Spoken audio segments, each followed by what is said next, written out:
भारत जोड़ो न्याय यात्रा का आज सुबह राहुल गांधी जी पलघर में उनका यात्रा हुई। दोपहर को थाने जिले में जाएंगे और कल भारत जोड़ो न्याय यात्रा का आखिरी दिन होगा। कल मुंबई में यात्रा होगी और अंतिम कार्यक्रम 5:30 बजे को चैत्य भूमि में डॉक्टर बाबा साहब अम्बेडकर स्मारक दादर में होगा। ये देश के लिए बड़ा हेडलाइन है, क्योंकि 63 दिनों के बाद भारत जोड़ो न्याय यात्रा समाप्त हो रहा है और उसी जगह पर समाप्त हो रहा है जहां हमारे संविधान के निर्माता के नाम पर एक स्मारक बनाई गई है, उनकी चैत्य भूमि। ये कल का सबसे बड़ा हेडलाइन होने वाला था, पर यह हेडलाइन जीवी सरकार ने तय कर लिया है कि कल 3 बजे चुनाव आयोग की बैठक में चुनावों की घोषणा की जाएगी। अच्छा है, सस्पेंस कल खत्म हो जाएगा। जो कल ही नियुक्त किए गए थे 2 इलेक्शन कमिश्नर, उनका भी मोहर छाप लग जाएगा इस शेड्यूल में और कल इसकी घोषणा होगी। पर हमारे लिए सबसे बड़ी बात यह है कि राहुल जी 5:30 बजे चैत्य भूमि पहुंचेंगे और डॉक्टर बाबा साहब अम्बेडकर स्मारक में भारत जोड़ो न्याय यात्रा की समाप्ति की घोषणा करेंगे। अभी अभी जैसा मैं आपको संबोधित कर रहा हूं, साथ ही साथ बेंगलुरु में हमारे कांग्रेस अध्यक्ष मल्लिकार्जुन खड़गे जी भी एक पत्रकार सम्मेलन को संबोधित कर रहे हैं, जहां वो कांग्रेस पार्टी के श्रमिक न्याय को लेकर जो 5 गारंटियां हैं उसकी घोषणा कर रहे हैं। अब तक हमने किसान न्याय को लेकर 5 गारंटियां की घोषणा की है, नारी न्याय को लेकर 5 गारंटियों की घोषणा की है, युवा न्याय को लेकर 5 गारंटियों की घोषणा की है और आज अभी भी कांग्रेस अध्यक्ष बेंगलुरु में श्रमिक न्याय को लेकर 5 गारंटियों की घोषणा कर रहे हैं। और कल यानी कि 16 तारीख को 1 बजे को हमारे कांग्रेस अध्यक्ष बेंगलुरु में ही हिस्सेदारी न्याय को लेकर हमारी 5 गारंटियों की घोषणा करेंगे। तो भारत जोड़ो न्याय यात्रा के 5 न्याय के स्तंभ थे: नारी न्याय, युवा न्याय, किसान न्याय, श्रमिक न्याय और हिस्सेदारी न्याय। और सभी 5 न्याय को लेकर हर एक न्याय में हमने 5 गारंटियां दी हैं। कल देंगे हिस्सेदारी न्याय को लेकर, पर कल शाम तक ये पूरा पैकेज गारंटियों का पूरा हो जाएगा, इसकी घोषणा हो जाएगी। तो ये मानकर चल सकते हैं कि 5 साल, अगले 5 साल के लिए जो सरकार बनेगी उसकी घोषणा, चुनाव की घोषणा कल हो रही है। 5 साल, 5 न्याय, 25 गारंटियां, यही है भारत जोड़ो न्याय यात्रा का नतीजा। 5 साल, 5 न्याय, 25 गारंटी, ये कांग्रेस अध्यक्ष जी और राहुल जी ने दिया है। नारी न्याय, युवा न्याय, किसान न्याय, श्रमिक न्याय और हिस्सेदारी न्याय को लेकर। तो मैं समझता हूं भारत जोड़ो यात्रा, जो कन्याकुमारी से कश्मीर 4000 किलोमीटर पद यात्रा था, वो हमारे राजनीति के लिए एक परिवर्तनकारी क्षण था।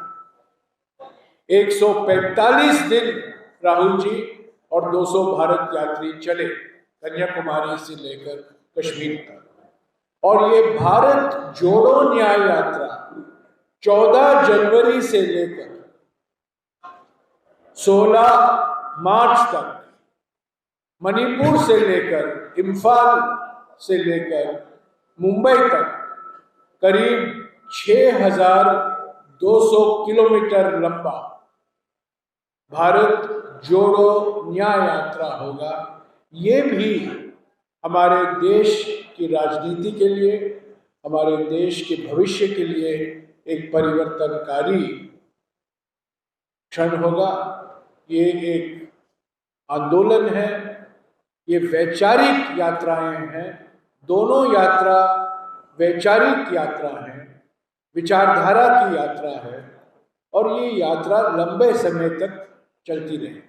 ऐसी यात्राएं होती रहेंगे राज्य के स्तर पर, राष्ट्र के स्तर पर, जिले के स्तर पर ये होती रहेंगी। चुनाव आते रहेंगे, चुनाव हम लड़ते रहेंगे, चुनाव जीतेंगे, चुनाव हारेंगे।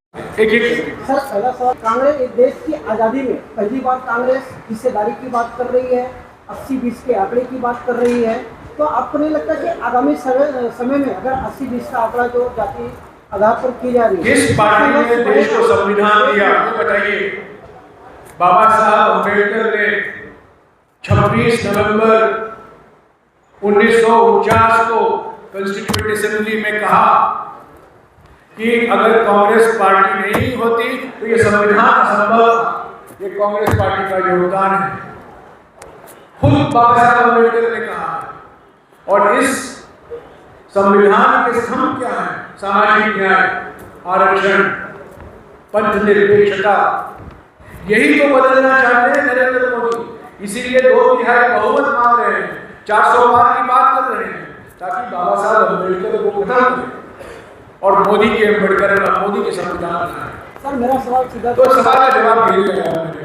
हाँ जी, ईवीएम के इशू पर सुप्रीम कोर्ट ने भी जो पेटिशन किया है, कहा है कि हमने वेरीफाई किया है, तो एक तरह से मैंने कहा है, पहले दिन से हम कह रहे हैं कि जो सुप्रीम कोर्ट ने जो आज आदेश दिया है, कल जो जानकारी हमें प्राप्त हुई वेबसाइट पर, उससे हमें ये पता नहीं लगता कि इलेक्ट्रल बॉन्ड का इस्तेमाल किस पार्टी ने किया है, किस पार्टी को फायदा हुआ है।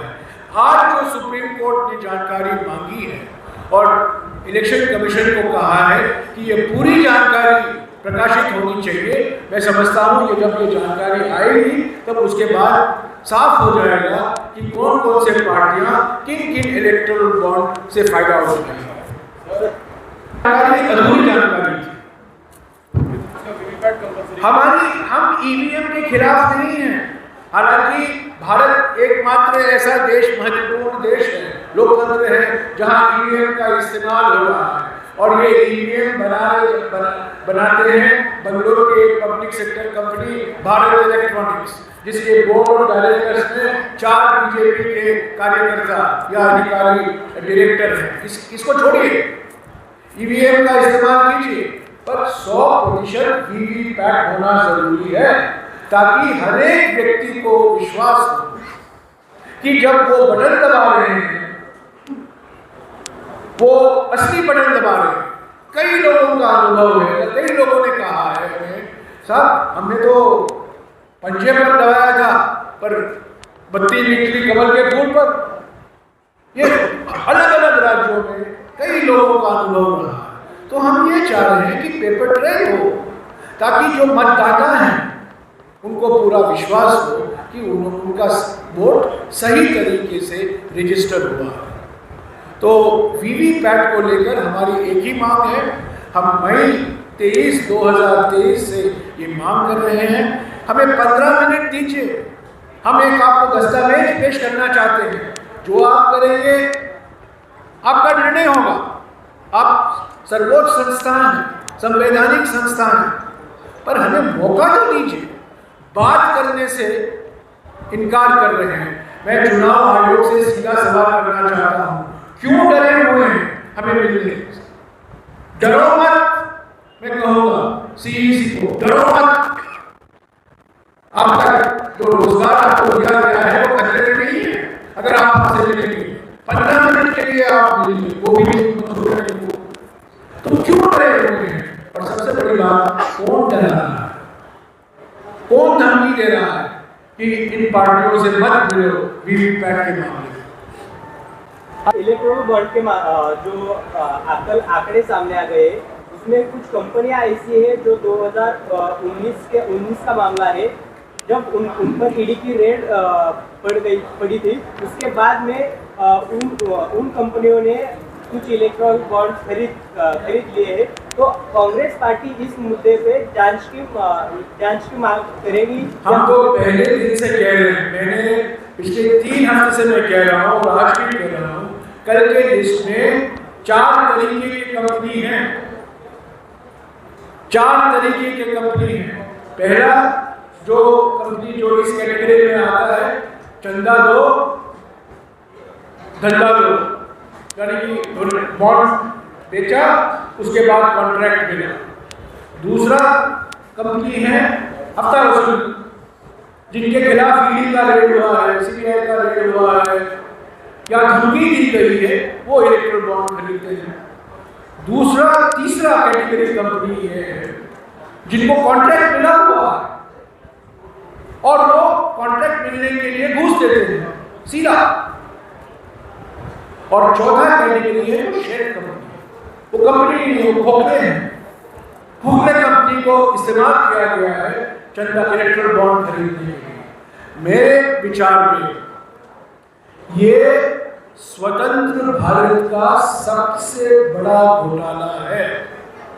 ये जिस तरीके से हमारी जांच एजेंसियों की दुरुपयोग की गई है, जिस तरीके से ईडी, सीबीआई और इनकम टैक्स का इस्तेमाल किया गया है धमकी देने के लिए, मैं समझता हूँ कभी हमारे देश में नहीं हुआ। सुप्रीम कोर्ट जाएंगे इस मामले में? हाँ, सुप्रीम कोर्ट। हाँ, देखिए अभी पूरी जानकारी तो आने दीजिए। सुप्रीम कोर्ट का रास्ता हमारे लिए तो खुला ही है।